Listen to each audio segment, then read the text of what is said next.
Hello, everybody. Tracy Hackler from Scotty P. Scotty We're back. Scotty P right there. We're Right back, there. baby. We're back. We took a week off, Scotty, last week. We did. We needed a vacation. We've been putting it in hard on the podcast. We have. We just need a break. Burning the midnight oil last week. A lot of us We're bringing the heat. Yeah. Well, I mean, yeah, we're bringing the heat. Speaking of heat, last week, a lot of us were in Las Vegas for the industry. Boy, was it hot. That was the heat part. That was, yeah, I know. That's how I was segueing into that. 104 degrees on most days, but very productive. Lots of conversations, lots of excitement. Lots of excitement. In fact, Scott, if you keep watching this episode, later in the episode, we did this panel with the UFC, our product development team, Jason, our marketing VP, and then two fighters, perhaps you've heard of them, Dustin, the Diamond Poirier, Jorge, Gamebred Masvidal. I've met one of them. Yes, you have. And if you keep watching, we have the whole panel in its entirety. So Wow, that's worth watching. Yeah, and a lot of people wanted to see that panel. A lot of people want to see what goes on at the industry summit. So this is a good kind of pull back the curtain moment where you can see what happens on site. But I tell you one thing that did happen. What? And that's awards went down. Oh yeah, yes. The annual awards. Panini again walked out of there with the most hardware and some of the most prestigious categories. I got a list of them. I want to read them off. Ready? Let's do it. Best basketball product, Panini Prism. Okay. No real surprise there. National Treasures. Okay. Have you heard of them? Yep, I've heard of them. Best soccer product, Immaculate Collection. Yep. Best collegiate product, National Treasures Collegiate Football. Ooh. Best memorabilia card, Panini Flawless Dual Logo, man. LeBron James, Zion Williamson. That card was a banger. Bang. Best customer service, shocker, because we're awesome. Yes. Joe White, yes. Shoop in the house. All those guys back there deserve credit. Yes, they do. Anyone, best customer service. And best ongoing promotion, Panini, first off the line. That one hits me because I was hoping, player of the day. Yeah, or Black Friday or whatever. But, I ran that category for a while. I'm letting somebody else play in the sandbox. Like, I don't want to get like too into the weeds here, but to me, first off the line is not as much a promotion as it is just another product launch, right? But yeah, the best promotion year in and year out. You could take your pick. I mean, we have quite a few. We have Player of the Day, free Hobby Shop promotion. We have Father's Day. Yes. We have Black Friday. The national program. Perhaps you've heard of the national. So I'm going to take umbrage with that being considered an ongoing promotion. But hey, at least Panini won it. We kind of took home the lion's share of the awards. Yeah, and I got one more. Best for last. As you can see, Luca behind you celebrating. He's celebrating Product of the Year, Panini National Treasures basketball. Yeah, kudos to the team. All the teams. I mean, everybody here did well. Basketball takes home the top prize. Good stuff, man. Yeah, it really speaks to just what kind of year it was when trading cards across the globe really took center stage for a lot of people who weren't normally worried about trading cards. And our teams kicked booty once again. Yes. And it's fun to see that their hard work rewarded in such a way. And it was also cool. We had Nick Mativich, who is our director of product development, go into the Partners in Progress Hall of Fame, along with a touching tribute to our own Ben Ecklar, who also went in. So that was cool to see. It was really a great event, man. 3 days of just hardcore kind of business meetings and panels and sharing ideas. Yep, talking about what's next. Maybe a little bit of gambling, but I'm not real sure. I don't know. Is that what goes on in Vegas? I mean, I never left the summit. I don't know. So, anyway, yes, stay tuned for the UFC panel. It's must-see stuff. And then Scott, we're the last episode that we had, we did our picks. How are your picks doing? Do you feel good about them? Well, I don't know. Let me just stretch out. Let me see. Is your back hurt? You stretching there? Yeah. I just I had a little kind of thing in there. Yeah. Well, the Broncos are 2-0, Scotty. So, I mean, all's good in my world. And we got the Jets this week at home. Ooh, hopefully another dozen-pick game for our guy Wilson. But I think it was Michael Hodges.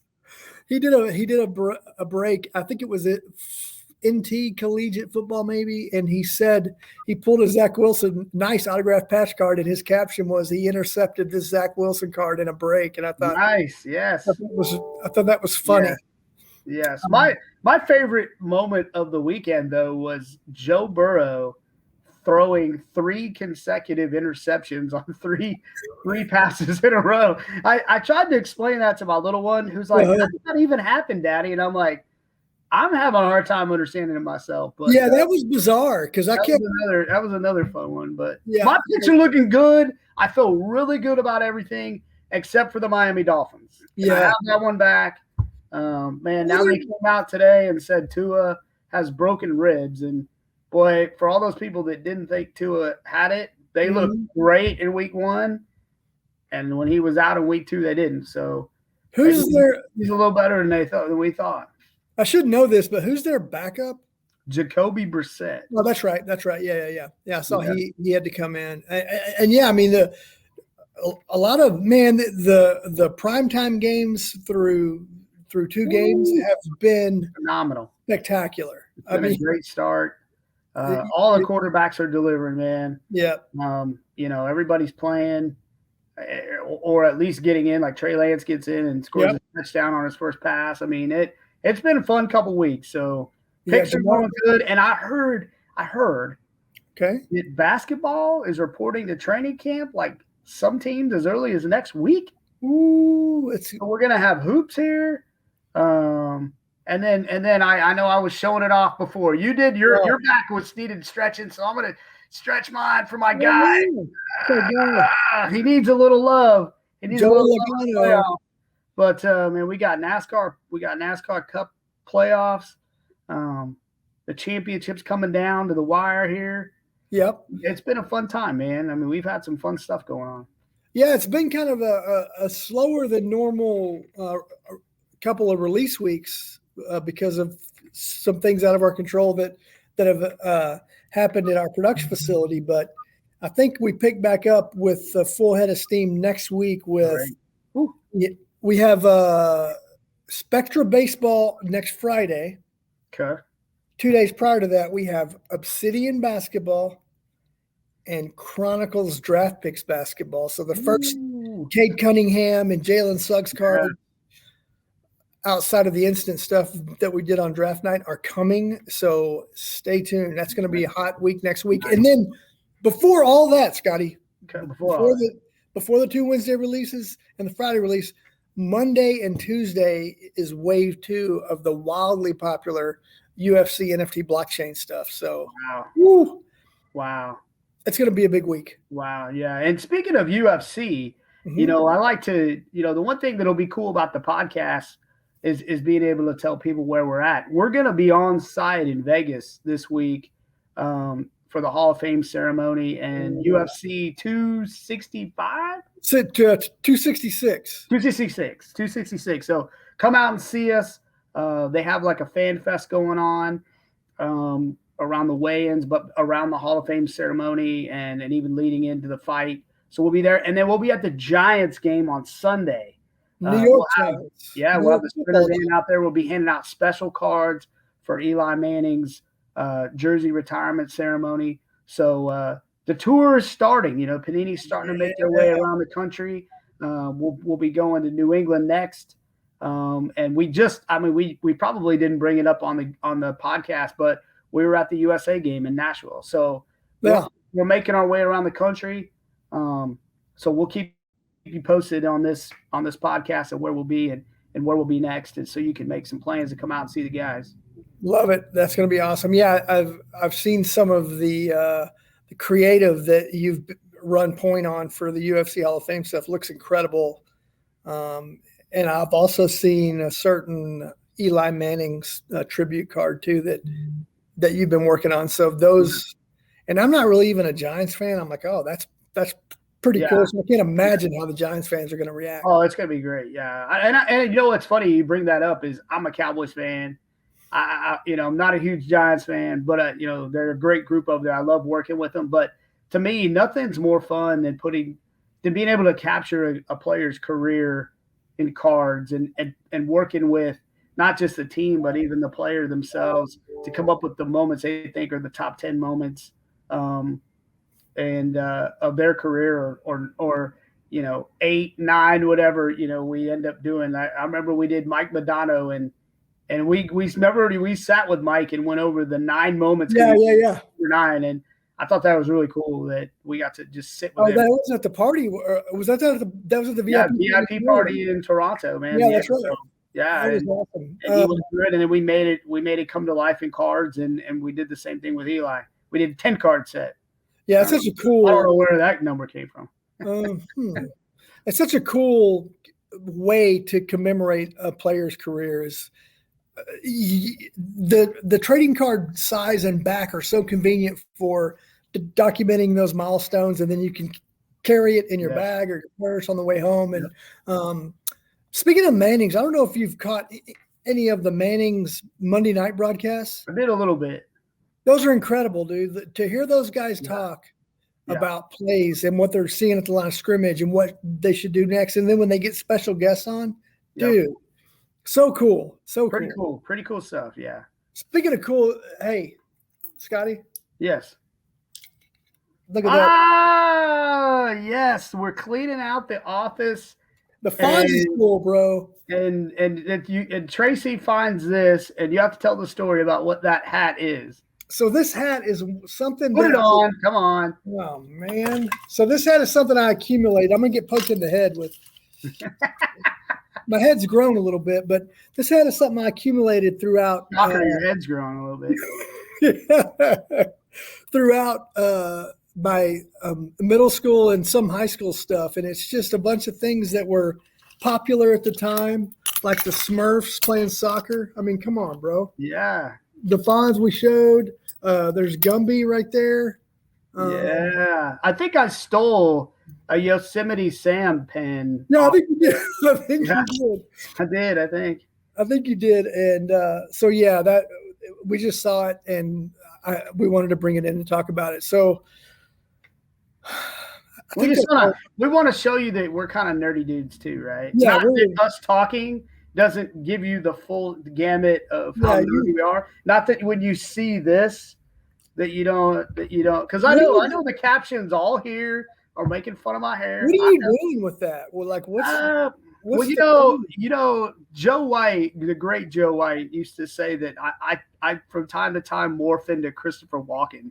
A little bit, yeah. He's got the moves. I give you that, eh? Scotty, I'm going to help you out. I'm going to give you this to wear to put over this helmet of mine. Yeah, over that dome that you have. Man, it's rough. I'm not going to lie to you. It's rough. Well, it's hard. I can see myself on the computer, and it's. Yeah, I don't. If people have made it 15 minutes into this thing, and the comment section isn't lighting me up over this hair, then I haven't done my job. Well, you're always more than just a hairdo to me, Scotty. And so, thanks, man. I don't care what kind of hair you have. I don't care if you have any hair. I still love you. And yeah, so let's just go. You want to just go? Go. I'm ready to see this panel. I wasn't there, so I'm excited to see it. And the moderator is excellent. Excellent? Oh, yeah. I can't wait to see what spare we rolled out on that panel. Yeah, that's a good point. Well, you'll have to watch and see. Scotty, thanks. Next week we'll do it again. Thanks for having me back on to start this thing up again. Let's go.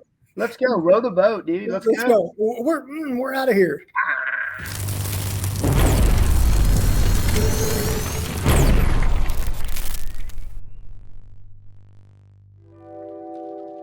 Some of you know, a few of you know Tracy Hackler. Last I looked, a little straw weight from Flower Mound, Texas. UFC record of 0-7 and 1 no card. He was afraid to get in the ring. You guys ready? Tracy Hackler. It's time!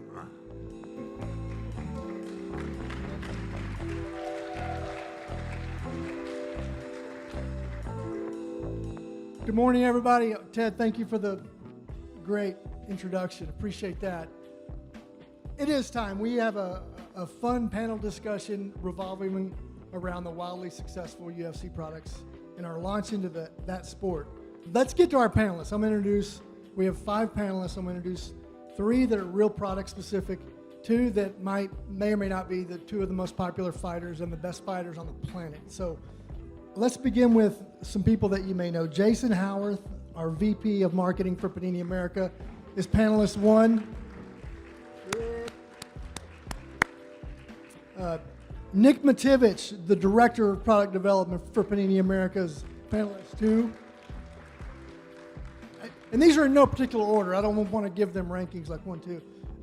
And then special guest Kristen Banks, the UFC's Vice President of Marketing for digital products.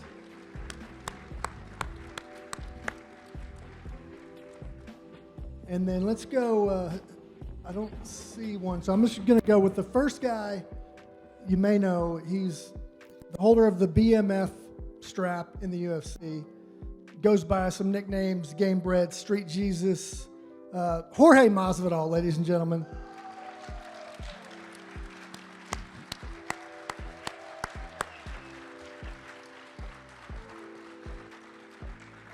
And then our 5th panelist is wherever you get to pick wherever you want. I'm not going to argue with you. Our 5th panelist also probably needs no introduction. Former interim lightweight champion, I think future lightweight champion in the next few months, Dustin the Diamond Poirier.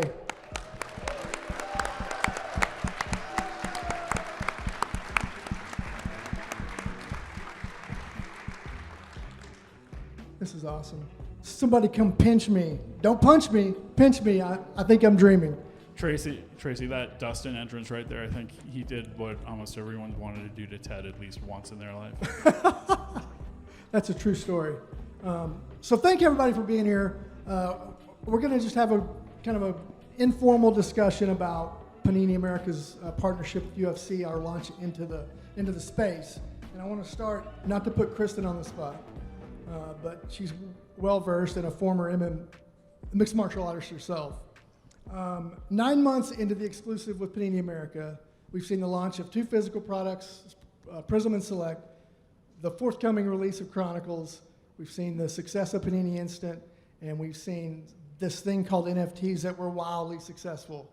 So how would you characterize how the partnership has gone in those first 9 months? Incredible. When we started the partnership with Panini, we were so excited because we were partnering with such a fantastic brand. The quality of the cards, the designs, so top notch, and it exceeded our expectations. I mean, we've seen triple-digit growth, and we even doubled our forecast this year of what our expectations were in sales. That's doubling the forecast is good. That's good, right? Jason, I'll go to you. From strictly a marketing perspective, what does the UFC and its fighters provide that maybe is different from some of the other sports we do? Hands down, you get to see all these guys' personalities right from the jump. I mean, that's how they get known. That's how they get into the rings. And I think that's definitely what stands out to me. Being able to capture some of that personality and use that from a marketing perspective is really compelling. Awesome. This is a question. This is an easy softball for Dustin. You can go first, and Jorge. Did you guys collect anything growing up, and do you collect anything now? Yeah, I had an older brother, so we always collected football cards growing up. he would get the packs. I would try to steal the ones I needed. It was back and forth like that. So it was always something like that with comic book cards as well. I think Marvel used to have these big launches, and my brother was a little bit older, so he would always be the one getting them, and I would try to get them from him. So yeah. What's the one card that you had to have above, or that you would still keep today from your childhood? There's two I remember. Emmitt Smith for sure was a card that me and my brother were battling over, and I think Jose Canseco was another card.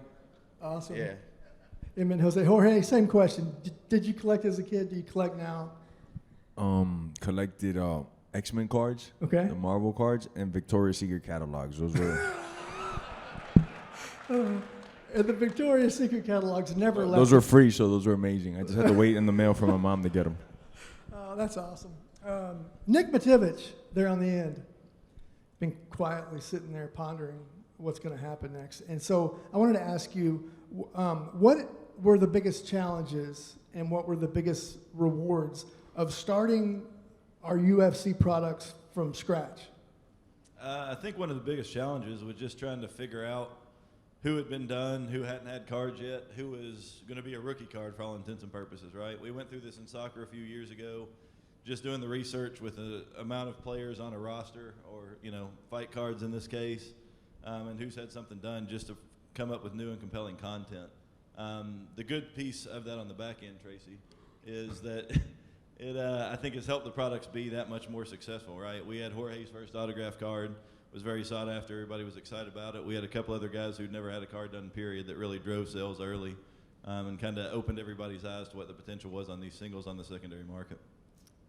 And sticking with you, Nick, is there the success of Prism was obvious. The success of Select was obvious, but maybe even exceeded Prism performance. And then you talk about the success of Panini Instant and then the NFTs. Is there one of those that has been more surprising to you? I think ultimately the NFTs were probably the most surprising. Kristen and the UFC themselves and us were literally watching this in real time, doing updates to see what the reception was going to be and what the interest was. With the Prism and Select names, you had some faith that those brands were going to come out and do well, Select in particular on the heels of Prism. I think the most key release of these for us this year, though, was Prism, just because it opened everybody's eyes again to what the secondary market could be on these singles for UFC cards based on what you'd seen previously. It really kind of took the shackles off and saw a lot of new heights, a lot of new record prices, and it's helped everything feed and grow from there. Awesome. Kristen, in the wide realm of licensed products that you oversee, what separates Panini trading cards or differentiates them from maybe some of those other products? I think when you think of trading cards, it's synonymous with collectibles and with sports. So for us to be partnering with a brand like Panini, to have that opportunity and to do so well in this, crazy time with COVID and the pandemic, and just to keep seeing new card collections come out, releasing NFTs, for us, it's been a wild ride, and so I can't wait to see what 2022 brings. Same. I'll say same. Jorge and Dustin, I'll go back to you. Jorge, we'll start with you this time.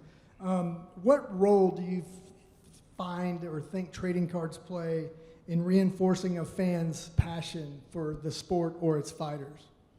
Well, that's a good one. Well, it definitely involves you in the sport. Let's say you get an early fighter and somebody that you just seen maybe in the amateurs and the pros, and they finally make his card and it's not worth a lot. You get to go on that journey with him. Let's say, like, take Dustin, for example. When he first got into the UFC and you saw he had talent, this and that, now he's one of the biggest names in the sport. You get to go that whole rise with him, and so does that card. And now that card that you might have gotten at $100 is worth $50,000, $40,000, whatever it is. I think that in itself is what drives, I think, the fans crazy, especially catching somebody early on and being like, that's the guy, watch. 2-3 years later, he turns into the guy. It's crazy, man. That's a great answer. I think you speak for everybody in this room who has been on that journey with some players or fighters of their own, so that's awesome. Dustin, same question. Yeah, I agree with what George said, but even with the memorabilia worn cards and pieces that are select out there, people get a piece of a moment or a piece of a night that lives on through history forever, and they just feel a bond with that person that they're following or that card that they're looking for. You just get a piece of a moment that you can't get anywhere else with that. Love it. You guys have done your homework. It's awesome. Jason, you've overseen quite a bit of marketing activations for our UFC presence so far, both domestically and internationally. Which one of those, or which few of those, are you most proud of and that stand out to you? I think the one that was the most exciting was just the Prism launch, the first one out of the gate, because we had so much excitement and energy for it. We just couldn't wait for the product to come out. We had all these plans for, we wrapped a NASCAR vehicle with UFC Prism, had it in a race the same night that UFC came back and had it open to the public, in Jacksonville. And then just that energy and excitement and working really closely with the UFC team along that way, the whole path has been really exciting. So I think the Prism launch was the one that stands out to me because it was the first. It really kind of put a flag in the ground to say, hey, we're here and this is how we're going to do it, and we're going to do it differently. That's the one that stands out to me the most. And there aren't too many times, we obviously have a presence in China, but there aren't too many times when we have actual marketing activations in China. So that was awesome. Yeah, I think that part's cool too, is that, every month, the UFC has a Super Bowl. It's their big pay-per-view fight. We have an opportunity to jump in and dive in on that and activate around that, whether we have products that are launching or whether it's reinforcing the products that we have in the market. And we've done that here in the U.S. And then, those viewing parties in Shanghai at the Performance Institute has been awesome, just to see the fans jump in on it over there as well. Awesome. Jorge and Dustin, a lot of people know me and they think that working with me represents working with Panini, and then they think I'm a jerk. So I want you two to kind of sum up what your relationship or working relationship has been like with Panini so far. Oh, it's been outstanding. Very professional to start with, we send an email, that email gets responded to immediately, or whether it be a text message. Everything from booking the hotels, the flights, A+ for me. Panini's been outstanding with me, man. Yeah, same for me. Everything these guys have said they were going to do, they've done it within that week. We agreed to something. The cards are there at my doorstep to sign. Everything's been legit all the way through, so I appreciate these guys. Thank you for signing. Thank you, Rob. And that's a good point that you bring up, because in some of the other sports, when some of the players receive packages from us, they sigh or they groan because they know they have to sign. So I want to know, truthfully, honestly, when you see a package from Panini and it's autographs to sign or stuff to wear, your initial first thoughts when you see it? I hope they got a badass card. I'm always thinking, what's the new one? I love it, man. I'm a big fan, period. Whether it's a card of me or not, I'm a huge fan of fighting. That's what first got me into this. That's what got me most excited is the other fighters that I could see. And like I said earlier, maybe a fighter that's not known that I might know from the gym already that I know is going to be a stud, and I get to watch that journey. I could buy the card for cheap, and then, who knows what it ends up being. Just that alone right there is one of my favorite things. You're a businessman. What about you, Dustin? First thought that crosses your mind when you got a box from Panini that you have to sign or put on? I go straight into business mode, man. I clear off my dining room table. I stack all the cards in I do like a process where I sign them, stack them, let them dry, box them back up. I go into work mode when I get those boxes. I love these dudes, man. It's awesome. I hope all the other players from all the other sports are watching this. Okay. Kristen, this is kind of a big question. Okay, I'm ready. But I know you're ready. She legitimately used to train in MMA and warned me 10 years ago, so. And warned me that I better not step across that line, so I'm not stepping across. Can we see the cauliflower ears? Yeah, let's see. So Kristen, this is kind of a loaded question, but what's next for the UFC Panini partnership? So much. I would say the big things that we have coming up next this year is that right after UFC 266 on September 27th, you can tell as I'm a marketer, our NFT second wave launch of the Panini Select cards. We're very excited about that. And then mid-October, we have the Chronicles Hobby Box and retail displays going out. So a lot of exciting things, and then Immaculate in December in 2022. A whole series of plans with the Panini team. So very excited for the future.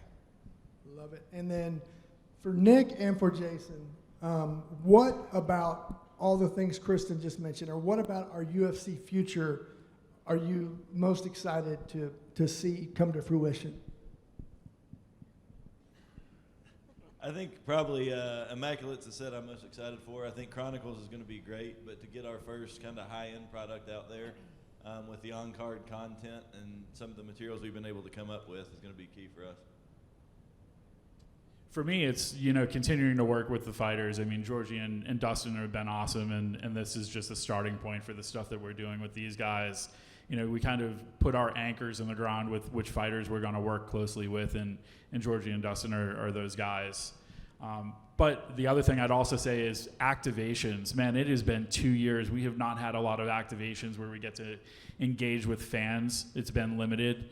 Now that we're coming out of the pandemic, per se, or at least we're getting out there and doing more things, I'm really looking forward to some of those things. I'm looking forward to the cold of standing outside MSG in November, December, activating around that pay-per-view event. That'll be a great one. In New York for the first time in like forever. So those are the things that stand out to me. Awesome. I was lucky enough to sit next to Jorge, not in the octagon, but at a card-breaking table at the National. And I didn't really know that Jorge and Dustin were kind of tight and had been tight for a long time. So if you could, I think you pulled one of his cards and you mentioned that you guys are boys. So can you guys both describe maybe how y'all met and how y'all became close buddies? I saw Dustin first before I met him on a documentary, and I was like, oh, this is my type of guy, bro. He's just a stud, and he likes to get after, So then he came to the gym, and Dustin in the gym, we're very similar. Once we could be approached like before the gym and have a regular conversation, but once we're in the gym, it's like one thing and one thing alone. I want to somebody up, and so does he. So it was a good synergy, man. We've been beating each other's asses for years. He used to be at 45, I used to be at 55, and we went through that whole journey beating each other up. Now we're at the front of the sport. You were one of the first guys to tell me too. After a training session at the gym, at the old gym, you were like, "Man, you got to move up. You got to move up."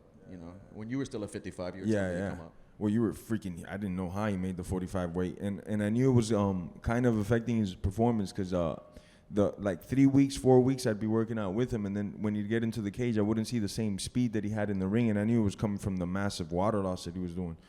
So I mean, we had a lot in common. We're both pretty straight shooters, so it was like a easy mix, man. We just like the same things, Yeah, and you get a different kind of relationship with somebody when you're beating each other up and bleeding in the gym every day of the week. As crazy as that sounds. Yeah, you become cool and you know different things about each other through pushing each other. So it's been a great journey. George has helped me out a lot in my career, and I'm excited for the future with the American Top Team and with George, with everything he's got going on. The guy's killing it. So when you guys have open cards, what's the one fighter that you would pull that you would, and I saw you do this in Chicago, so what's the one fighter you'd pull that you would absolutely destroy because you can't stand the guy? There's a lot of those guys, but I'm not going to make him famous here. A lot of you people might not even know these guys, so I'm not going to make him famous here. But when I see him, you'll know who it is. Dustin, what about you?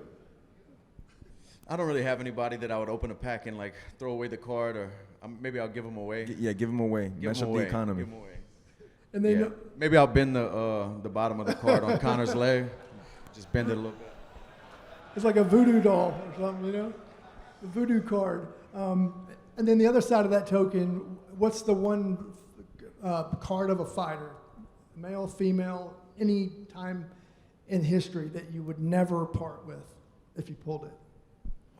I'm going to be biased, and I'm going to say a lot of my teammates from American Top Team hold like extra value to me, especially, seeing the work that they've put in, Dustin, Amanda. We got so many studs down there. It's just, the list goes on and on, But I'm going to be biased. I'm going to say one of my teammates. Okay. Yeah, same thing for me. I have a collection at my house. Any cards I pull of myself, I keep for my daughter and for family. But if I get my teammates, I have a pile, and I'm slowly getting the guys to sign them and the girls to sign them. And I have a display at my house, like a wall of fame, where I have Amanda, Joanna, just a lot of big names and world champions from our gym that I'm going to keep forever, for me. So. I love it. That's great. And then I ain't selling those. These next question is for Nick, Kristen, and Jason. And if you could only keep one Prism UFC card, and one was Dustin and one was Jorge, which one would you keep? Go. I'm not picking that. I'm just here so I don't get fined.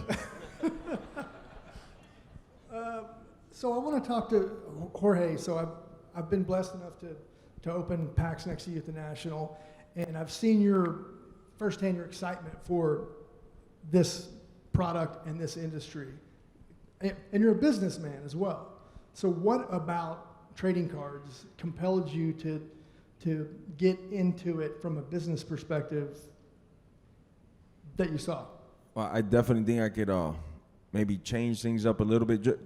Quick example, from my shop that I have now, pretty soon I'm going to have the right, because we've been filtering out the coffee, I'm going to get the right coffee stand in there, have the ping pong table in the back, and then you can come into my shop and not just run into me, but run into a guy like Dustin because he's in the back playing ping pong with me or something, or another great friend of mine that happens to be a fighter. And, it's just, it's like that energy that you're going to love. I'm going to make it real hard for you not to come by my shop if you're a card collector. So when I started thinking about those things, I'm like, I'm getting in this business and I'm going to take over, So, I mean, the fighting is a lot like business for me. I'm going to find out everything that works, and then I'm going to triplify it, So that's one thing that excites me a lot, and just opening numerous shops across the country and just bring that same synergy, bring a lot of my great friends from the years that I've known that are actually happen to be in some of these boxes and cards and take over.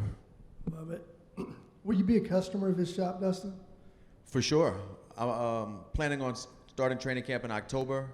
As soon as he gets it running and everything's good, I'll be there for sure. I do training camp in South Florida, so that's a short drive. He said it. First guest appearance, Dustin Poirier. Sign me up. Pre-sale tickets online, guys. He's a businessman. Dustin, through your awesome Good Fight Foundation, you're able to connect with fans outside the octagon and also benefit some major worthwhile causes. Talk a little bit about your Good Fight and why those types of endeavors are so important to you. The Good Fight Foundation is a nonprofit me and my wife started back in 2018, but before we turned it into a 501c and an official, charity, we were doing it out of our own names. Like I was auctioning off fight-worn memorabilia. It's a long story, but to try to shorten it up, my daughter was born and I was moving back from Florida to Louisiana, and I was packing up a U-Haul and I had a bunch of dressers full of fight-worn memorabilia from over the years. A lot of those things mean a lot to me, like my first fight in WEC, my first fight in the UFC, first main event. We keep the gloves and shirts, and it's covered with blood. We don't wash it. It just has a sentimental value. But after you have 30 fights in the UFC and you have 2 dressers full of bloody clothes, it's kind of gross. So we were like, what can we do with this stuff? And we decided to auction it off on eBay and donate the money to things going on in our community. And that kind of snowballed into us sitting back one day in training camp and deciding to start a nonprofit. And we call it the Good Fight Foundation. And I auction off everything I wear to the octagon. I've been fortunate enough to partner up with other fighters that have done the same or donated their kits to the foundation to auction off. And we just try to give it back and do great things that we see we can be a huge part in, from building water wells and housing in Uganda to bringing a kid from Louisiana to my last fight who has cancer and is a real fighter. Just anything we can make somebody smile, that's what we're trying to do. So yeah, that's the Good Fight Foundation.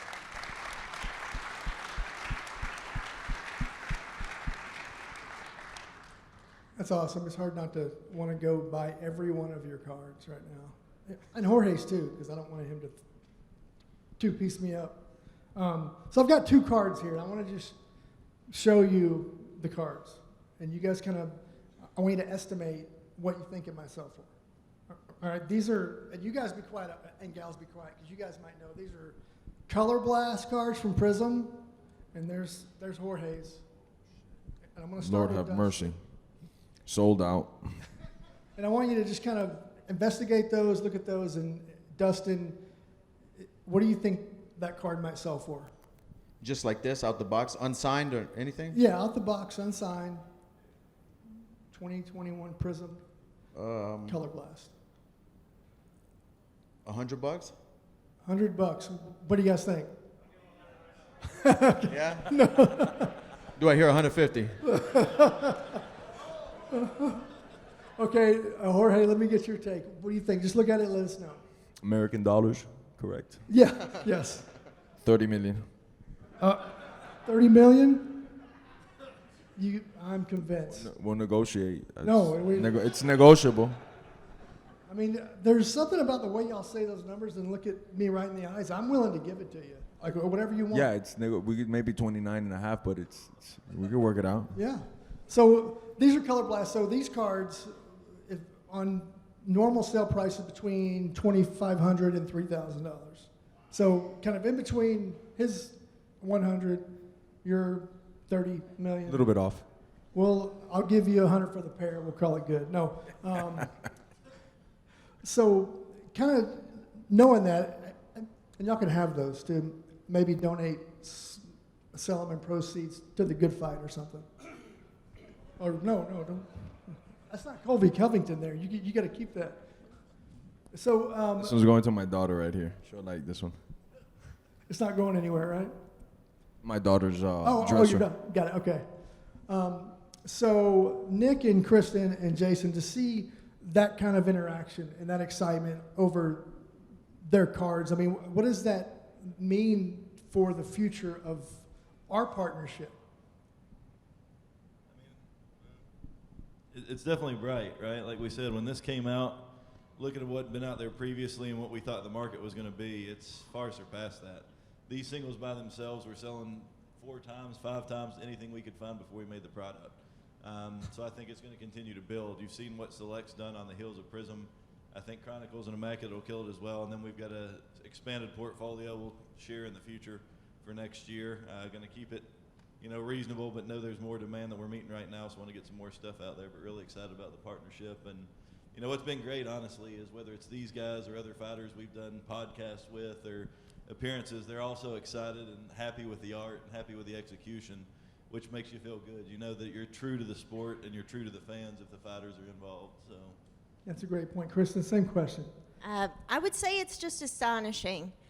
Trying to keep up with the demand and how much these fans are so interested in the cards, how much they want a piece of just these fighters and this opportunity to have something that they'll take with them. We're working, fiercely with the Panini team to say, okay, what's going to be the next thing? What's the next collection that we're going to come out with? What's the next NFT release? And it's just really keeping up with that demand as the fans want more and more. So I can't wait for next year. Jason, same question. Yeah, I said it earlier. I mean, just diving in deeper on the fighter integration, working closely with these fighters. It's refreshing to see how excited these guys are when you see their cards, and then you see them in the ring and they're beasts. And then you get them outside here and they're cool. A little bit intimidating, but they're cool. Well, I can say that I've had the great opportunity of moderating one of these panels before. That was the last time the summit was here. And while I might be in like with NASCAR, I am in love with UFC. So I'm the lucky one. I want to thank Dustin Poirier, Jorge Masvidal. Thank y'all for being here, man.